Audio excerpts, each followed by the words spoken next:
Namaste and welcome to this particular broadcast at 10 p.m. today. आप सबका स्वागत है और we will be doing a mix of Hindi and English. Aryan invasion theory ये breaking India का सबसे पुराने कॉन्स्ट्रक्ट्स में से एक है. When we say breaking India, I think Aryan invasion theory and Macaulay's minute, that's where you can start. वहाँ से आप शुरू कर सकते हैं. हमारे साथ हैं आज आपके जाने पहचाने डॉक्टर शिव शास्त्री और अभिजीत चावड़ा, और आप दोनों लोगों को आप अच्छी तरह से जानते हैं. अभिजीत चावड़ा जी जो हैं एक साइंटिस्ट हैं, रिसर्चर हैं, और इन्होंने आर्यन इन्वेजन थ्योरी पे बहुत काम किया है. डॉक्टर शिव शास्त्री ने तो अभी एक पुस्तक लिखी है. It is called tearing down the Aryan invasion myth. So doctor, since you have torn down the Aryan invasion myth, आप हमको please give us what is called a 360 degree overview of this myth. Thank you very much. Good evening. Namaste.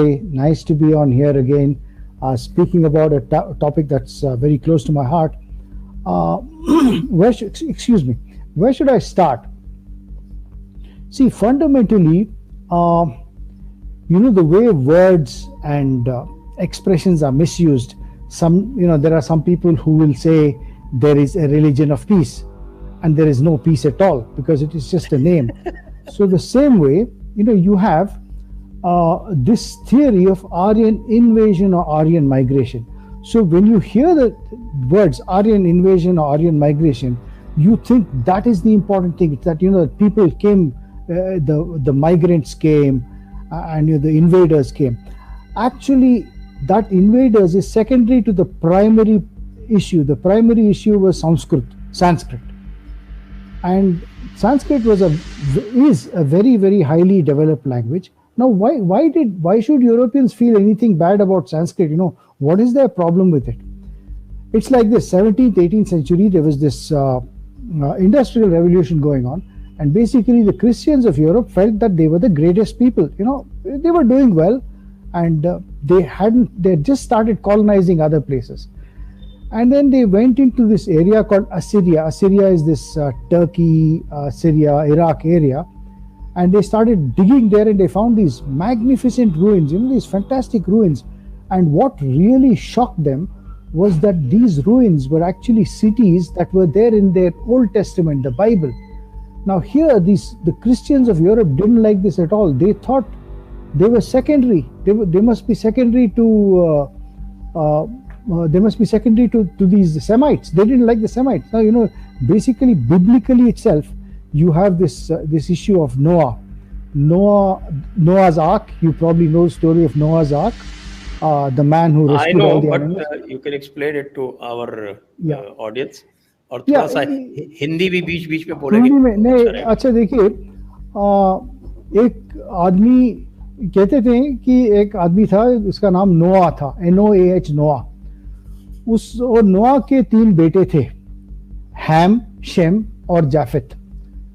और एक दिन हैम, जो बड़ा लड़का था, उसने ये नोआ को कुछ बिना कपड़े देखा. वो कुछ कर रहा था बिना कपड़े, जो काम करना है वो कर रहा था, नहा नहीं रहा था और कुछ कर रहा था. तो नोआ को बहुत गुस्सा आ गया. गुस्सा आके बोला, he cursed Ham. He said, all your children will be slaves. तो इससे क्या हुआ, ब्लैक पीपल स्लेव्स बन गए. जैसे जो स्लेव्स थे ब्लैक पीपल, उसको हैमाइट्स बुलाने शुरू किए. और शेम के डिसेंडेंट्स, बेटे जो शेम से आए, उनको सेमाइट्स यानी कि ज्यूस. और आखिर में जाफेत जो था वो क्रिश्चियंस बन गए.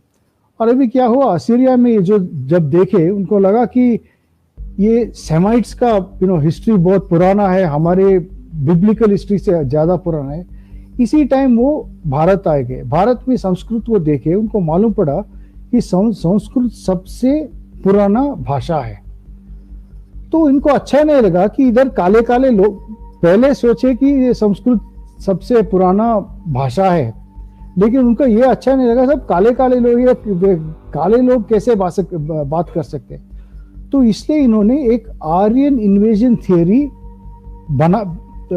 शुरू कर दी। उन्होंने कहा कि आर्यंस जो थे यूरोप साइड से आए, यूरोप से आए, पहले बोले स्वीडन या स्कैंडिनेविया से आए, वो किधर नॉर्थ पोल के पास, और धीरे धीरे से जरा भारत के पास आया। लेकिन ऐसा शुरू हुआ और उन्होंने कहा देखिए इनको फाइट नहीं कर सकते, ये बहुत गर्मी है, बहुत धूप है इधर इंडिया में, बहुत काले लोग बहुत वीक होते हैं, लेकिन हमारे लोग तो बहुत वीर है, वो घोड़े पे चलते हैं, इसलिए ये बहुत बेस्ट है। ऐसा ऐसा आर्यंस उन्होंने कहा कि आर्यंस आए भारत को, और भारत में जो काले काले लोग थे उनको एक नाम दिया द्रविडियन, और इन द्रविडियंस को भेज दिया इधर साउथ इंडिया में, और आर्यंस इधर आ गए। लेकिन आखिर में क्या हुआ, तो अगर भारत में आर्यंस है तो सफेद नहीं क्यों नहीं है?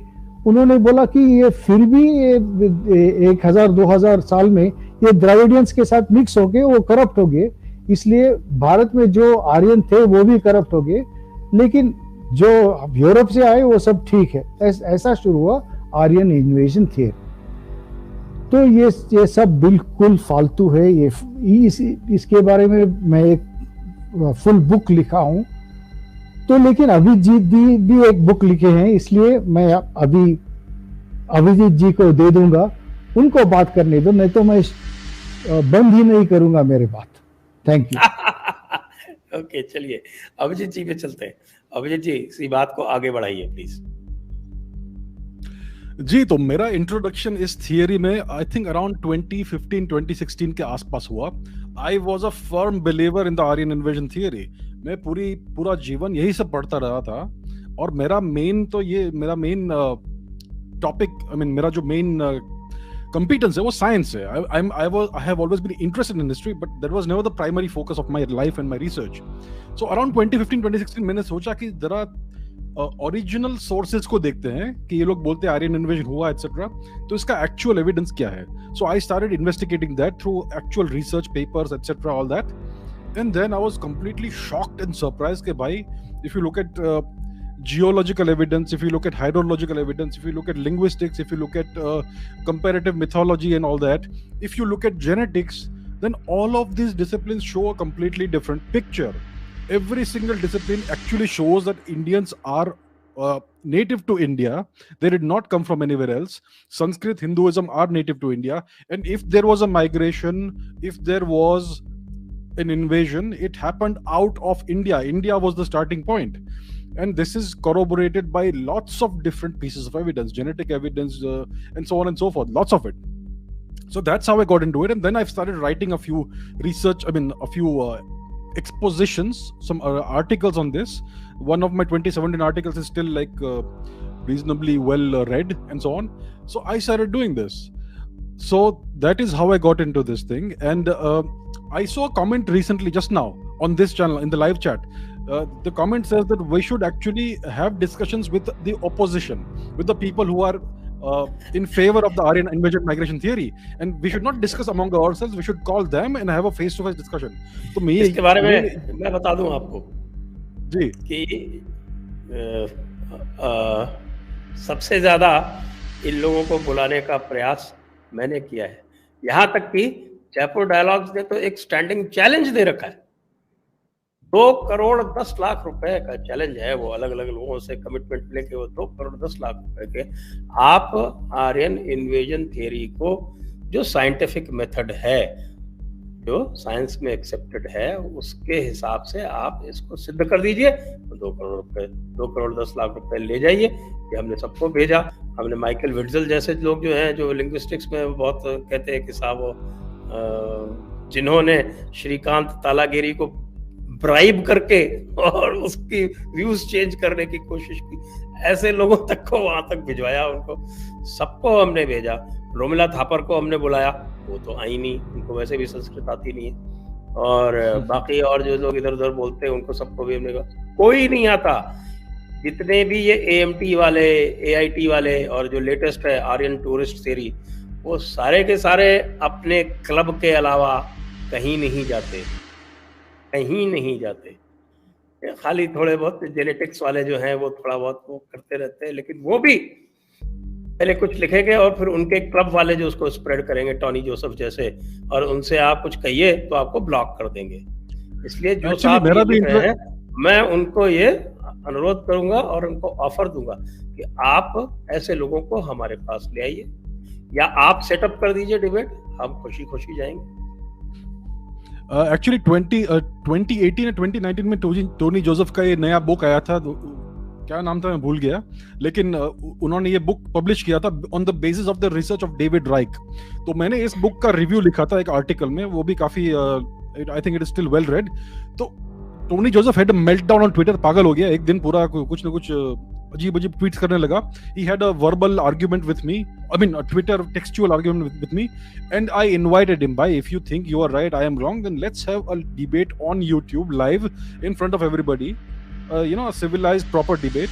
And he ran away, he refused. Early Indians, उसका बुक का नाम। हाँ, Early Indians, yes sir. So he ran away, he refused to come on a debate. If he is so convinced that he is right, then why is he afraid to have a debate with anybody?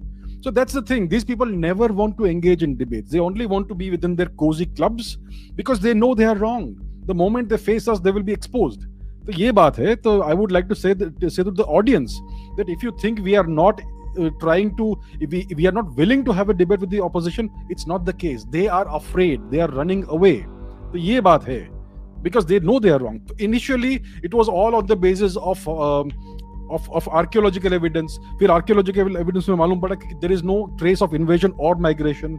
Then they said it is all on the basis of the linguistic and other evidence. Now even that has been debunked. Now they are trying to say it's all on the basis of genetic evidence. अब genetic evidence में मैं पूछता हूँ, where is the invasion of a migration? Where is the invasion of where is the evidence of an invasion? नहीं है, बिल्कुल नहीं है. The oldest evidence of the genetics of the Indo-European people, R1 star, it is in India. It is India is the birthplace of the R1 haplogroup, patrilineal lineage. India is the origin of more than 90% of the haplogroups of non-African males. So, it is all debunked. Even genetic arguments don't work. They have tried to assign labels to certain lineages: steppe ancestry, Iranian ancestry. So, if you look at genetics from a certain slice of time, it makes sense.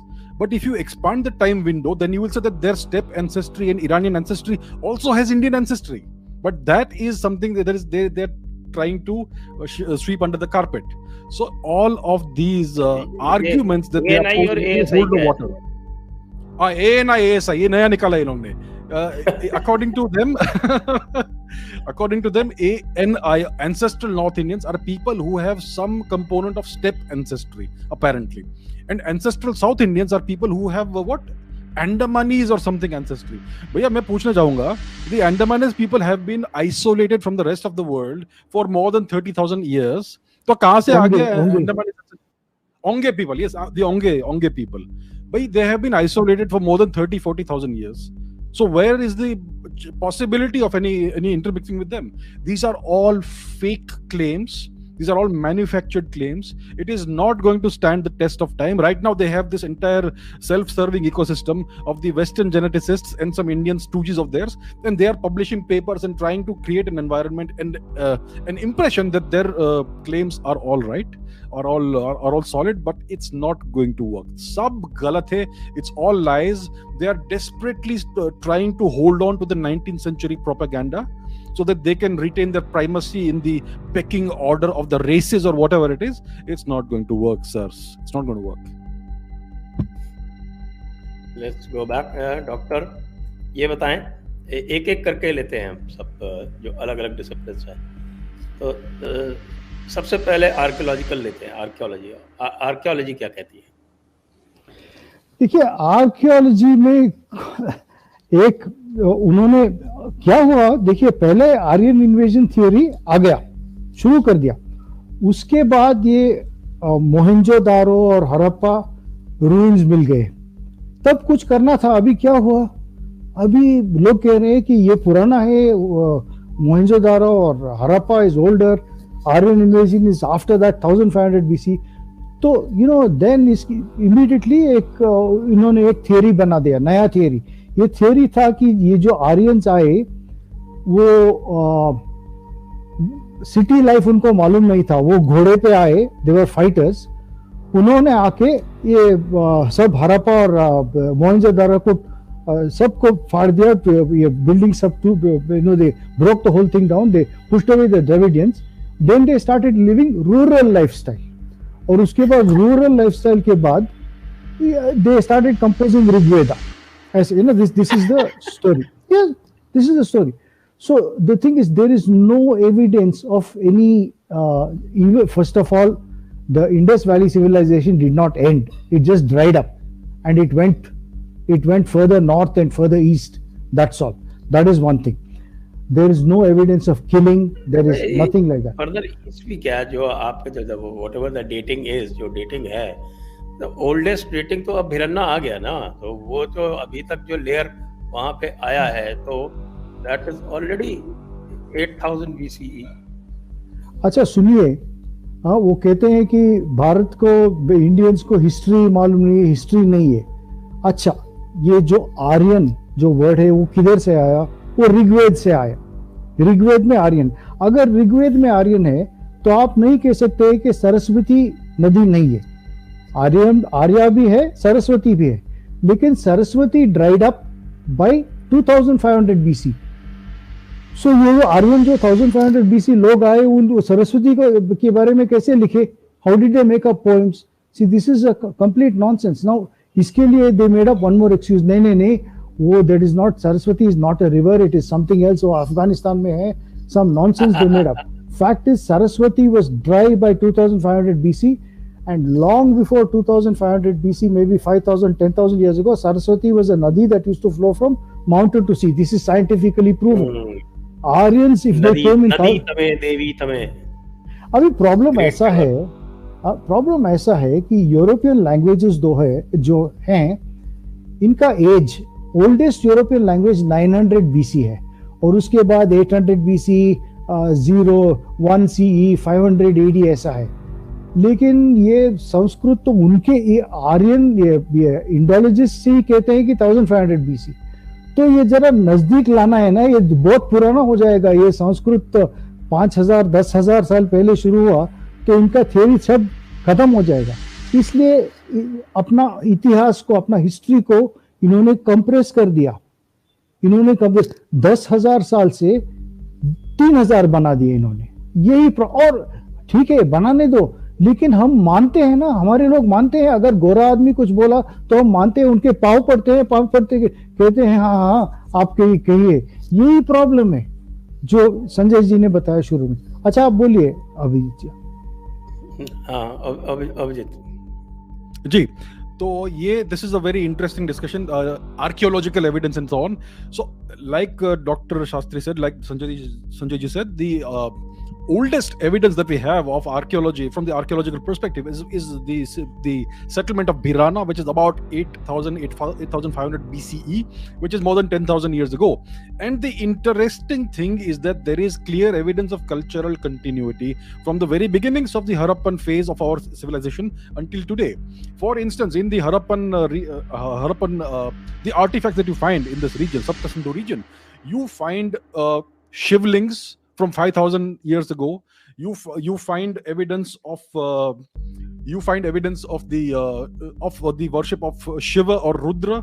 You find evidence of small statuettes of women with that mang sindoor vermilion in their hair. And all these things are clearly evidence of Hinduism.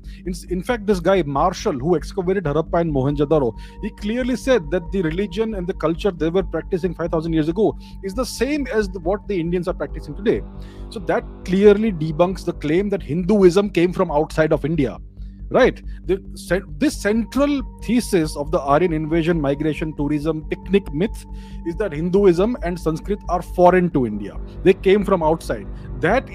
From all of these claims that they make. The real claim is this: they are trying to say to Indians that your religion is the religion of oppressors, and the language is the Brahminical language, that is that of white people, and the Dravidians have been oppressed by you for 5,000 years.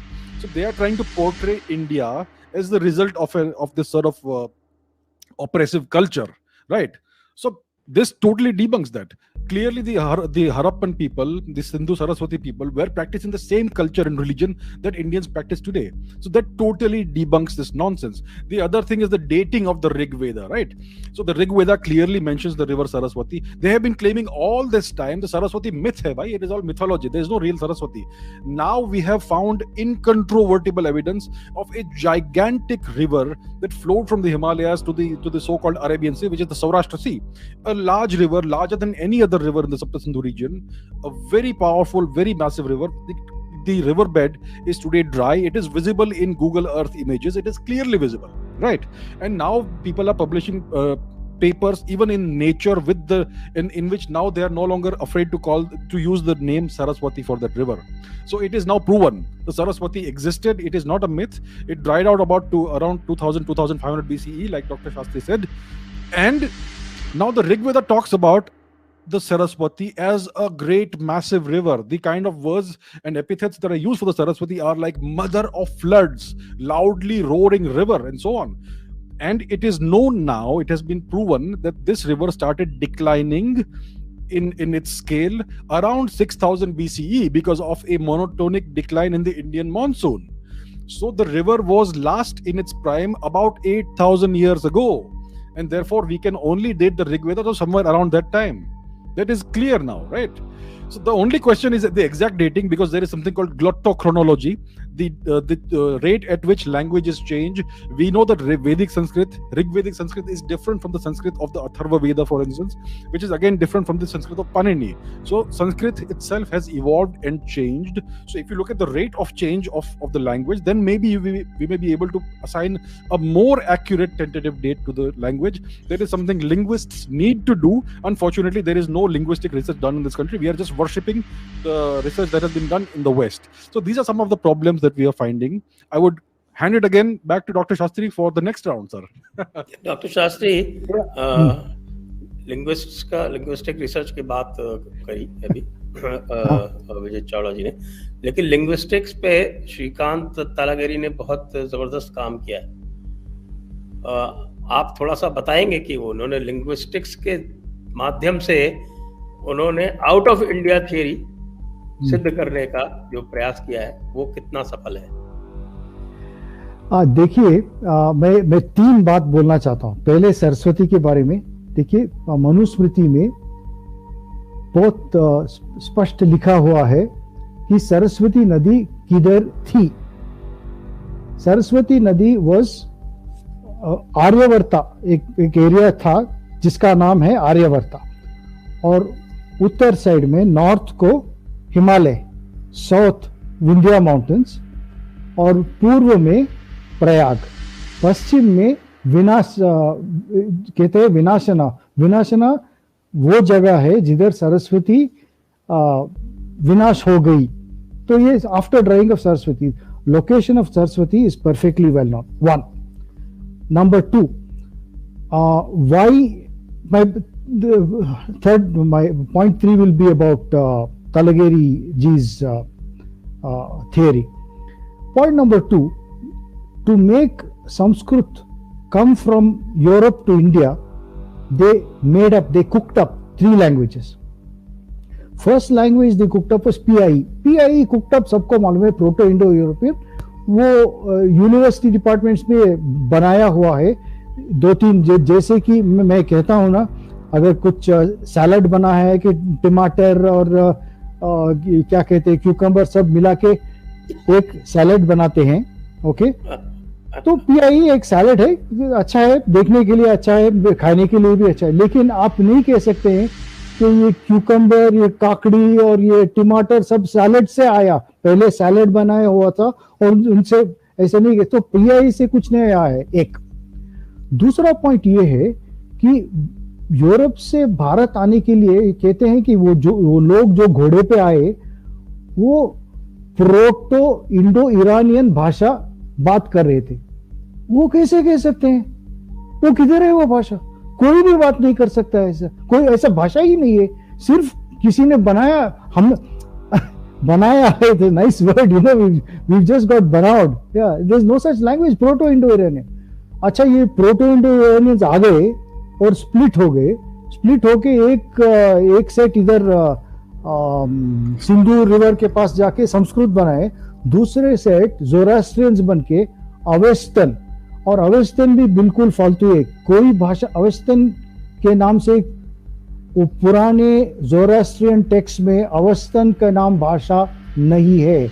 और Zoroastrian Parsi scholar जो है वो बोलते हैं कि ये जोरास्ट्रियंस का भाषा, पारसी का वो जो ओरिजिनल भाषा था वो संस्कृत का एक प्रकृत था। So it is actually a daughter language of Sanskrit.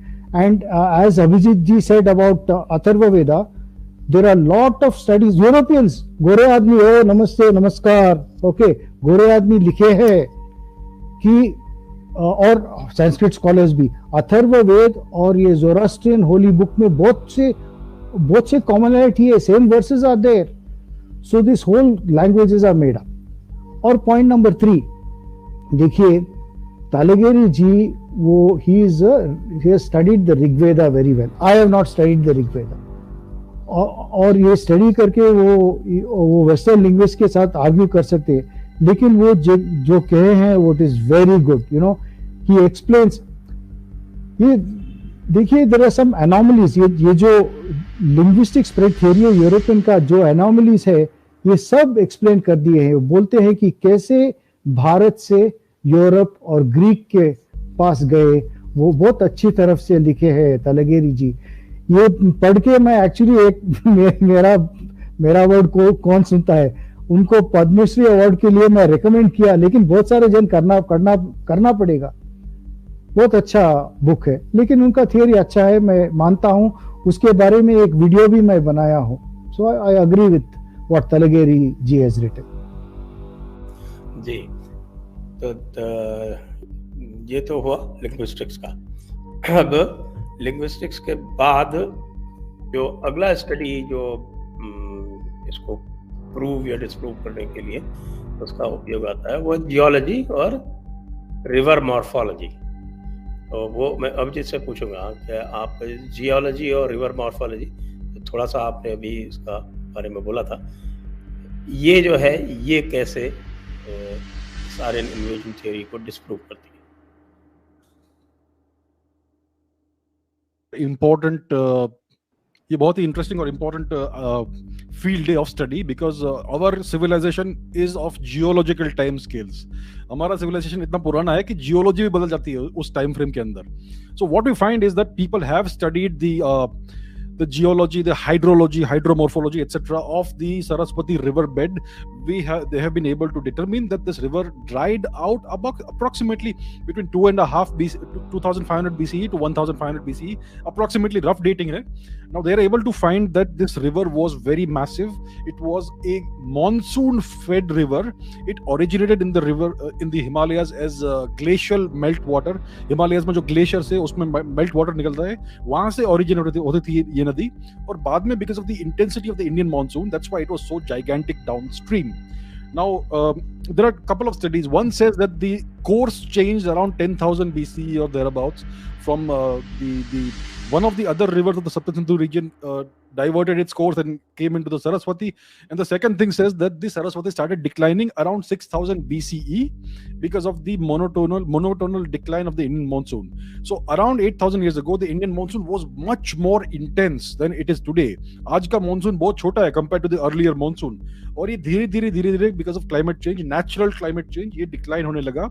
And because of that, the Saraswati river started declining in size and strength and all that. For instance, अगर आप आज ब्रह्मपुत्र नदी को देखते हैं, it originates north of the Himalayas in Tibet, but more than 80 or 90% of the body of water of the Brahmaputra actually originates in the region of Assam in Arunachal Pradesh because of the monsoons there, very intense monsoon and rainfall.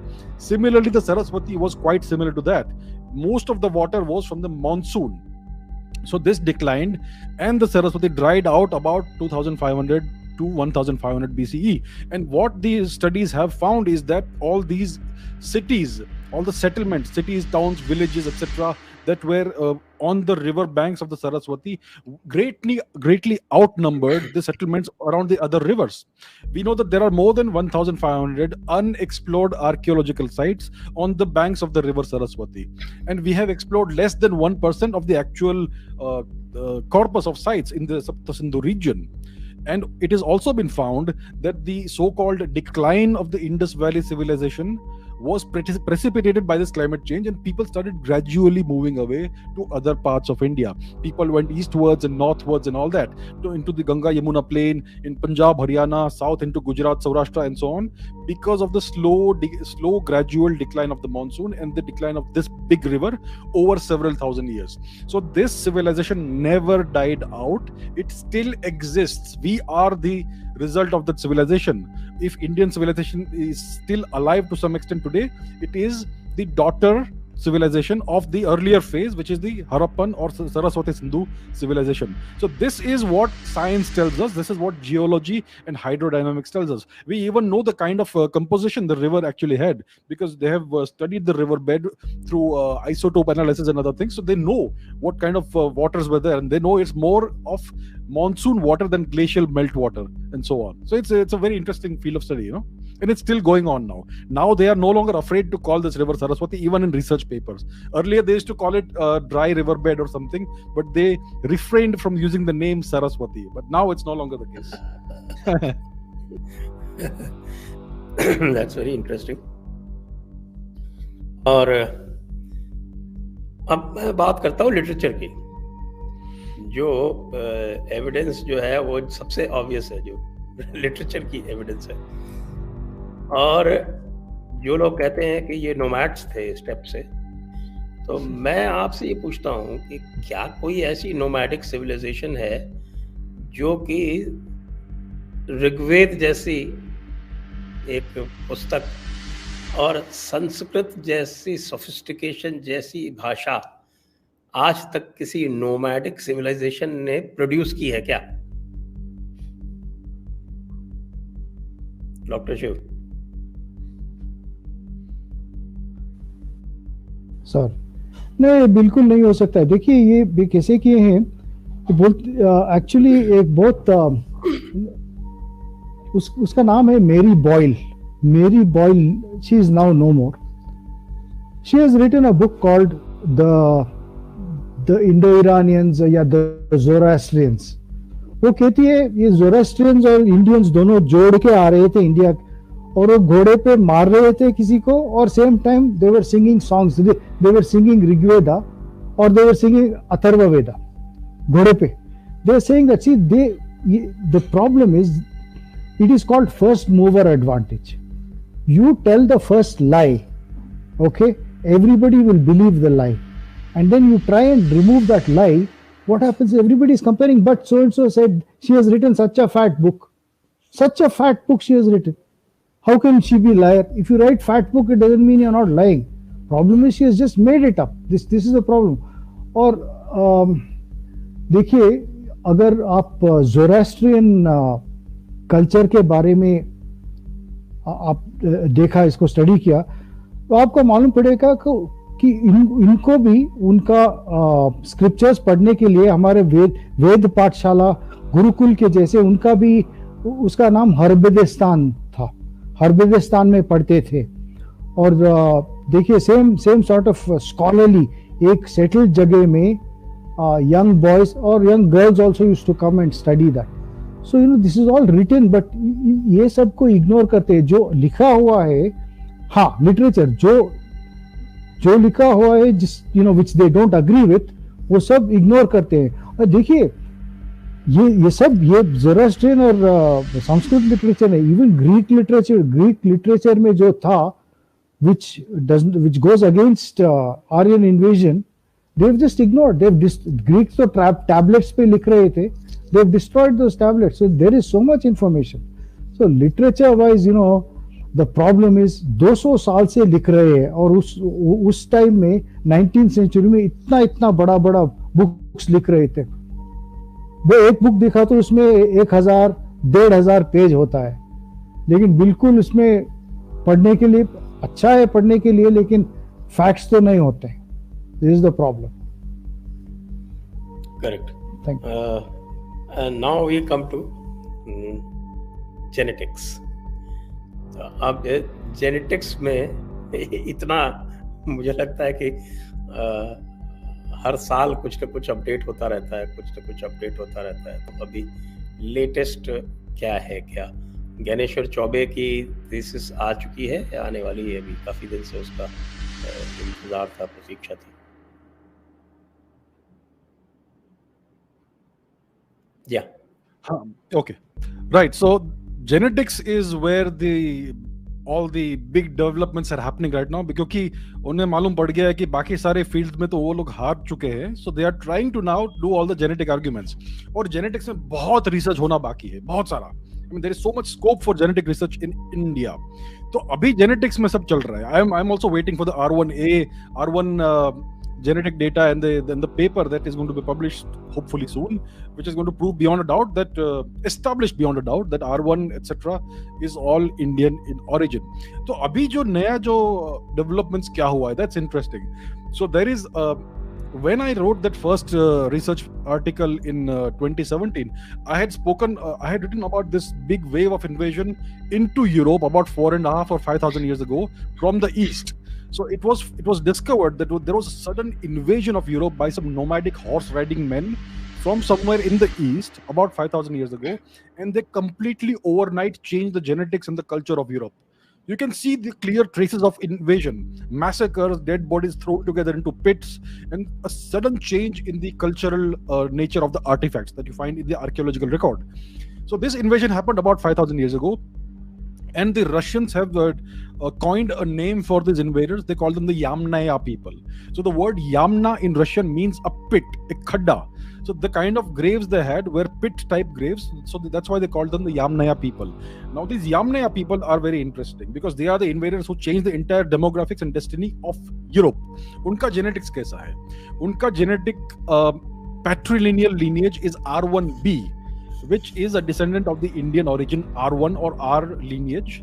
The one that is prevalent in India is R1A, but there are still traces of R1B in India. So they claim that this is the steppe ancestry. That's why we have some traces of R1B in India, because these Yamnaya also invaded India and they are the Aryan invaders. तो मैं पूछना चाहूंगा, ये Yamnaya invaders जिन्होंने Europe में genocide कर दिया, उन्होंने इंडिया में कुछ क्यों नहीं किया? Why is there no trace of a similar genocide in India? कहाँ गया वो genocide? अचानक इंडिया में आके उनका पूरी प्रकृति बदल गई क्या? हिंसक हो गए.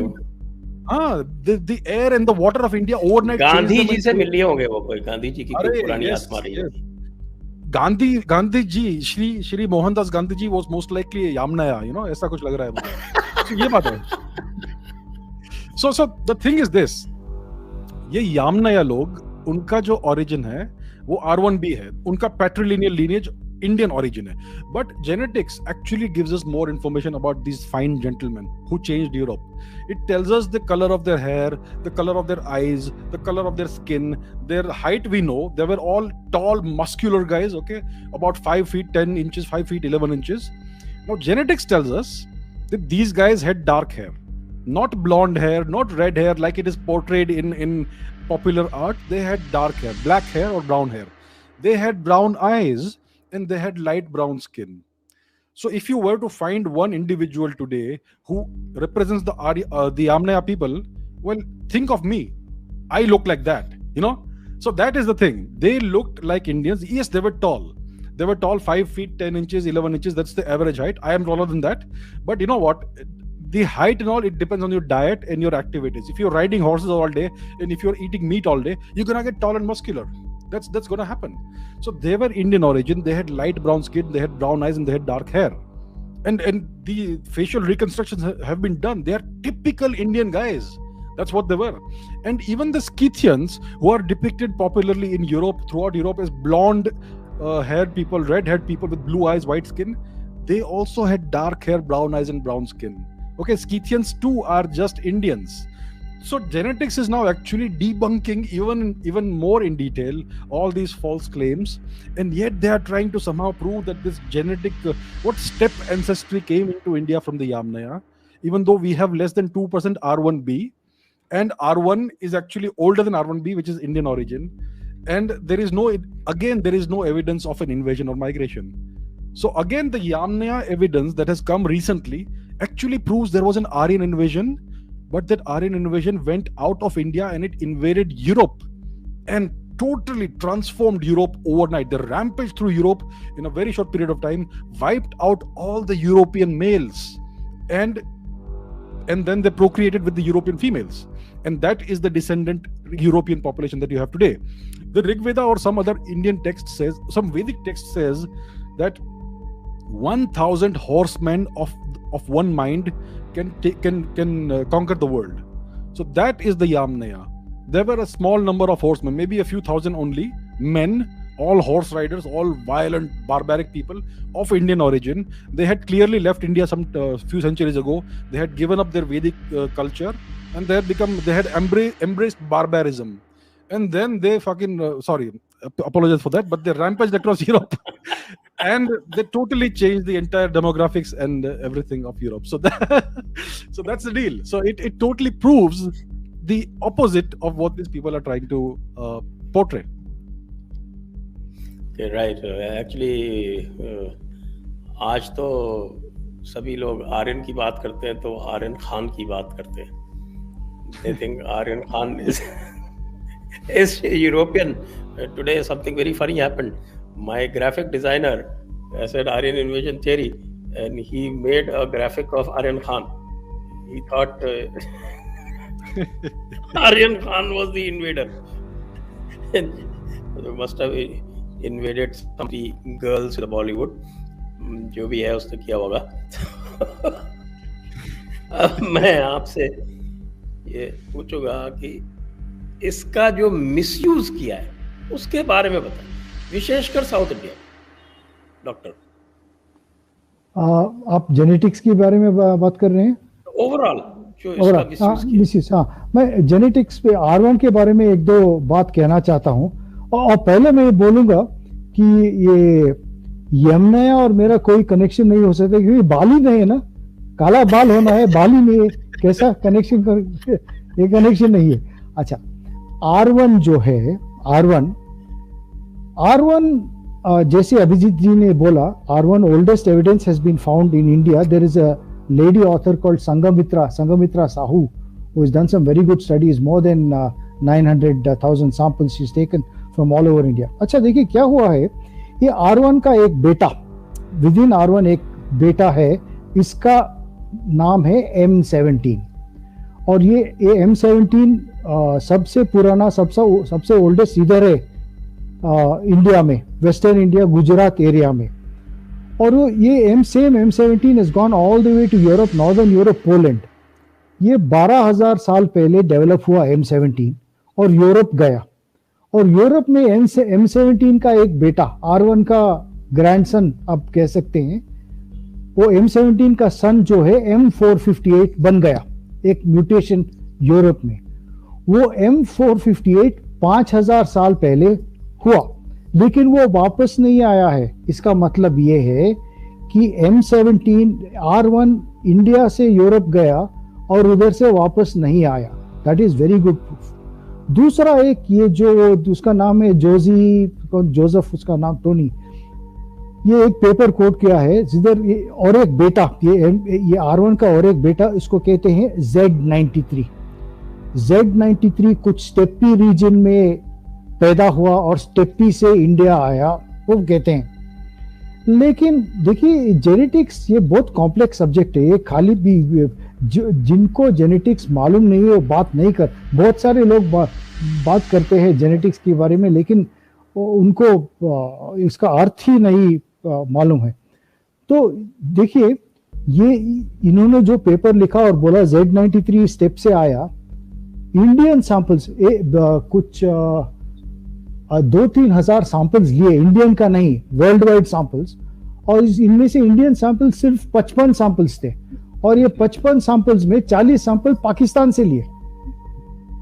और कहते हैं ये सारा इंडिया का रिप्रेजेंटेटिव है।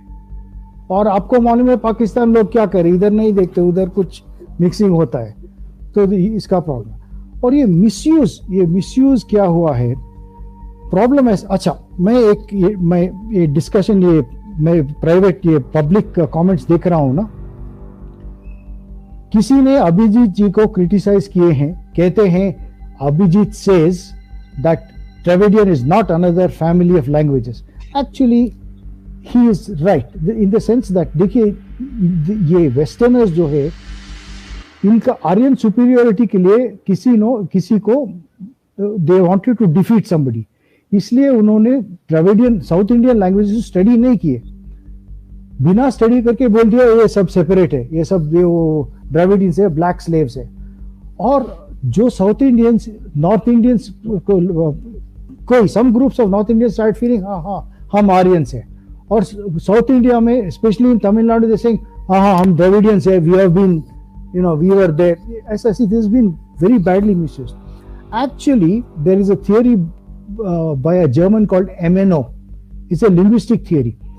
He calls it Sprachbund. Sprachbund means there is a family of languages that have mixed together for so many centuries that they have influenced each other. So what India is an area of intermixing of languages of North Indian, that is Sanskrit based languages, and a mixture of South Indian languages. I don't like the name Dravidian languages. Dravidian is a racist term. So that is why you find that in Telugu, in Kannada, and in Malayalam, there is so much Sanskrit. Nobody knows that. We hear only because there are political parties in Tamil Nadu who are talking about something different. We are Dravidians. They have named racist term Dravidian. Okay, it's a lie. There were no Aryans, no Dravidians. These fellows have believed it and said Dravidian, we are Dravidian. I mean, I'm sorry, this is wrong. This cannot be. There were no Dravidians. Even the word Dravida was a geographical term. Okay, Right. And there was and there was only a description of Pancha Dravida people. Pancha Dravida people were Gurjara, which may have been Gujarat. Okay, Marathi, Karnataka, which is Karnataka, Telangana, and Dramila being Tamil Nadu. So these are the Pancha Dravida. These fellows have just made up that Dravidian race out of that. And we believe, oh, Dravidian, तू Dravidian है, देखो मुझे, ये कैसा लग रहा हो, सफेद लग रहा हो, मैं आर्यन हूँ, तू काला है, तू Dravidian है। क्या कर रहे हैं हम? फुल कॉलोनाइज पीपल है, वापस वो ब्रिटिश को बुला के पाव पड़ेंगे और वापस आ जाइए। This is what we are. Sorry, Tamil Nadu is most interesting कि तमिलनाडु जो है it opposes every other language but embraces English. English हमारी अपनी है, हमें कन्नड़ से भी दुश्मनी है, हमें हिंदी से भी दुश्मनी है, मलयालम भी नहीं लेंगे, लेकिन इंग्लिश लेंगे। अच्छा, मैं लैंग्वेजेस के बारे में मैं कुछ बोलना चाहता हूँ, मेरा पर्सनल ओपिनियन है। मैं देखिए, I speak English, I speak Hindi, as some Hindi as you can see, I speak Kannada, and I speak Tamil. Tamil is very close to my heart. Why Tamil is close to my heart is because I studied in Pondicherry. Half my heart is left in Pondicherry because of that. Okay, so I speak Tamil. Tamil speaking people are very confident people. They are confident like Punjabis. So Punjabi galiyan, Tamil galiyan, if I can tell, I won't tell. Fantastic, top class, just like Punjab. Kannada does not have any gali. Kannada is very, very, very bad boy, bad girl, like that. Kannada galis. So no, yeah. So I mean, they're not that bad. I mean, they're not that mild. But compared to Tamil and Punjabi, okay. So when I was studying among a lot of majority Tamil people in Pondicherry, I studied in JIPMA in Pondicherry. Those were the days when there were people from the north would call South Indian people as idli dosa. Hey, idli dosa they would call. Okay, but Tamilians won't keep quiet. They would call North Indian boys, hey, chapati, gava. Hey, chapati. So they are the confident people. So what happens is, you find Tamilians acting as though Tamil is the only South Indian language. Sorry, sir. We are also there. Also, Rahan, Telugu is there. Malayalam is also there. We have a healthy mix. Even Tamil is deeply mixed with Sanskrit. Although Tamil is a very old, very original language, maybe older. I don't know the age. It may be older. I won't dispute it. If somebody says Tamil is older, yes, it may be. Nothing wrong with it. But you cannot deny the mixture of culture and language. It is very much there. And no need to deny it, and no need to behave like slaves. Dravidians were not slaves. South Indians are a great people, along with Tamil also. Thank you. Right, but people like Bishop Caldwell and G.U. Pope and Robert D. Nobili, they made a whole career out of it, and they created this artificial Aryan-Dravidian divide, which is actually creating problems for us to this day. And they also created the caste system out of this. Abhijit, would you like to have a go? Yes, certainly. So the caste system is one of the biggest controversies, and it is said that these Aryans invaded India and they brought the caste system into India. They put themselves at the top of the pecking order as the Brahmins and the Kshatriyas, and these black natives of India, they were marginalized and oppressed and thrown down to the south of India, and they were Brahminical theory. That is the Brahminism. Yeah, Brahminical theory, Brahminical oppression, patriarchal, misogyny, all that nonsense. So the thing is that even the Tamils have Brahmins, even the Tamils have white-skinned people, even the Malayalam people have white-skinned people. Look at Mr. What's his name? That fellow Shashi Tharoor with blue eyes and white skin. What about him? Isn't he a Malayali? And so on. So all these things are fake. These are false. The Bishop Caldwell came into India. He studied one southern Indian language, that too incompletely, and on the basis of that, he created two races out of Indians. Two races, two ethnic groups. The thing is this, like Dr. Shastri said, there is the concept of Sprakbund, which is a group of languages which have intermixed for a very long period of time, influenced each other deeply.